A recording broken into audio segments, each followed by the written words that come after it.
Unbreakable was written, directed, and produced by M. Night Shyamalan. Stars Bruce Willis, Samuel L. Jackson, Robin Wright, and Spencer Trait Clark. And also a quick cameo by M. Night Shyamalan. And this is M. Night Shyamalan's attempt at his comic book film that he's always wanted to make, and it's not your typical comic book film. The basic plot of Unbreakable is Bruce Willis's character, who is just basically an ordinary guy who's having relationship problems in his marriage. He's also not too close with his son, and he's just this ordinary security guard who used to be a football player but got into a car accident, got injured, and since retired. He gets into a really bad train crash, leaving every single passenger on board dead, but he is the only survivor. And it's kind of weird because he has no scratches on him or anything. And then he eventually meets Samuel Jackson's character, who is this comic book nerd who was born with this rare disease that makes his bones break very easily. He has like this type 1 disease, like I was saying, and people when he was younger called him Mr. Glass.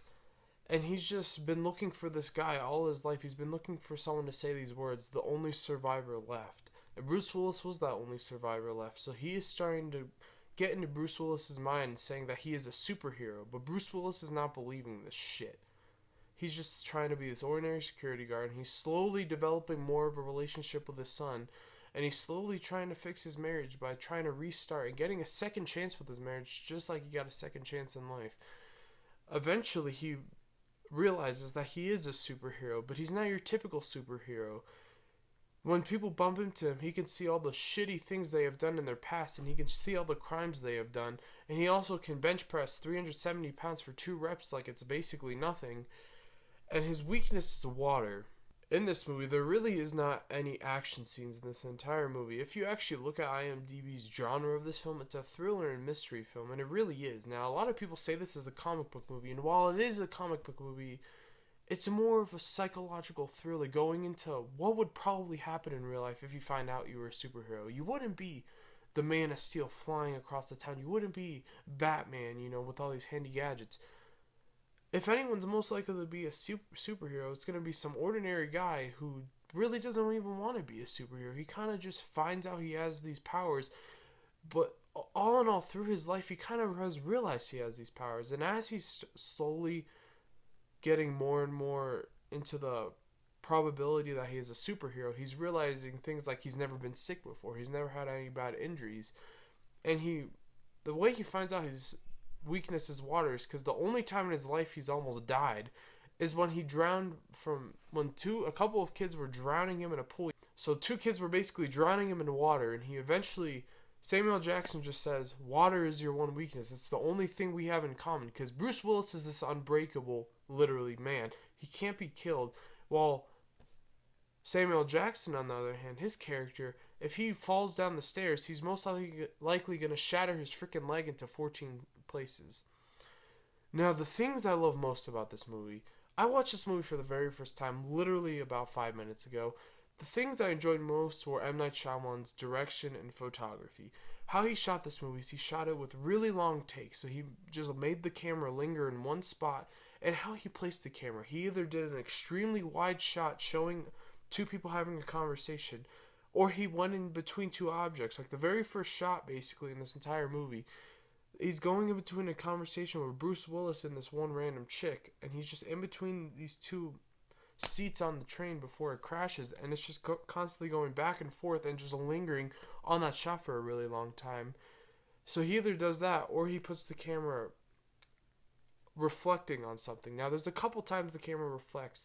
The first time majorly being when it's showing Samuel Jackson's character when he's younger, and it's reflecting off the TV, and we learn that he's literally too scared to go outside because he'll most likely break a bone just by walking, and his mom's trying to teach him that whatever God has planned for you is what's going to happen. And you just realize how depressing his life is and how hard life would be having these issues. And we really don't even think about this on a day-to-day basis, how lucky we are to just be able to walk down the stairs without having to panic that if you fall, you're basically screwed. Now, my favorite parts about this movie are the relationship between Robin Wright and Bruce Willis, the long takes that M. Night Shyamalan gives between them and their relationship, and how they slowly are trying to rebuild it, and they're showing the emotional moments, like why Bruce is so apart from them, and like why Bruce is so distant, and like it's all like when did Bruce realize that this might not work? And those shots that it's just like it's a wide shot, and it's just showing them like talking. Maybe my favorite scene in the whole movie, and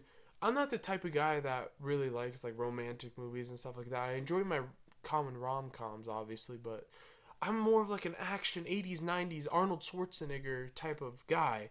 But probably my favorite scene in the whole movie is when Robin Wright is at the door and asks Bruce Willis, "Have you ever been with another girl since we have had these problems?" And she says no. And it's a super long take, and she starts crying, and she's actually getting tears out. And it's probably the best acting in this whole movie. Now, I do think this might be Bruce Willis's best acting in a movie, but it's not my favorite movie with Bruce Willis in it. I do have some flaws with this movie as well, mainly being the acting in some scenes. Like the scene where Bruce Willis' son in this film is pointing a gun at him.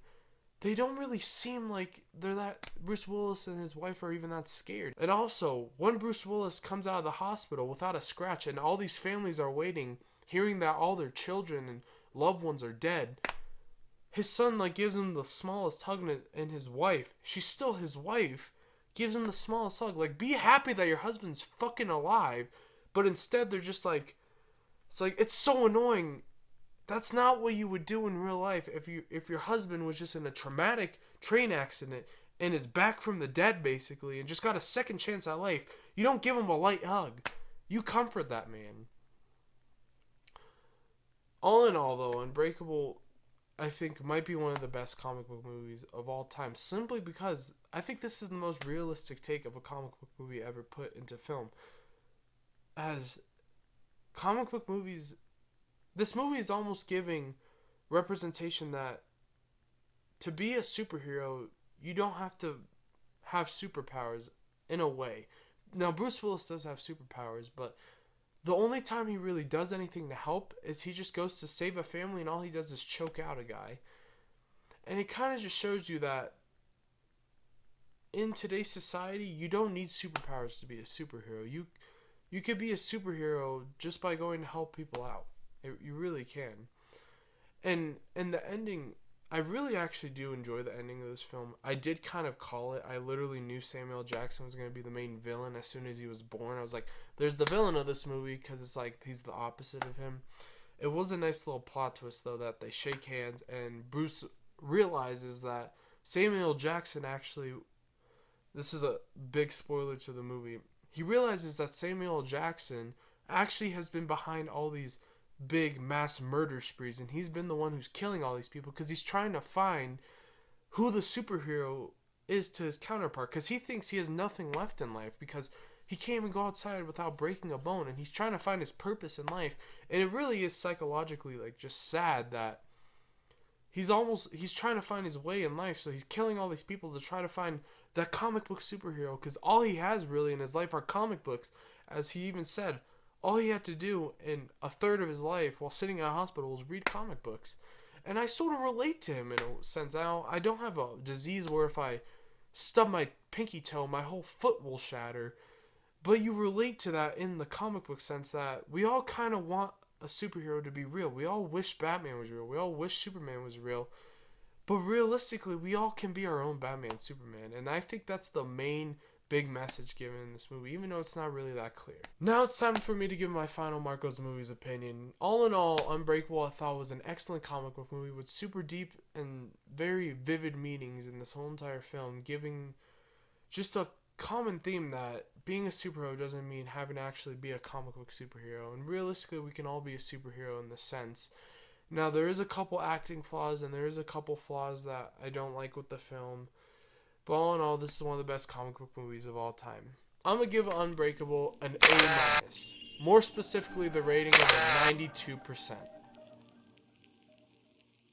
Like I said, this is a freaking excellent comic book movie, but realistically, this is a psychological thriller going into the mind of a person, of an ordinary guy. What would happen if you were told that you were a superhero?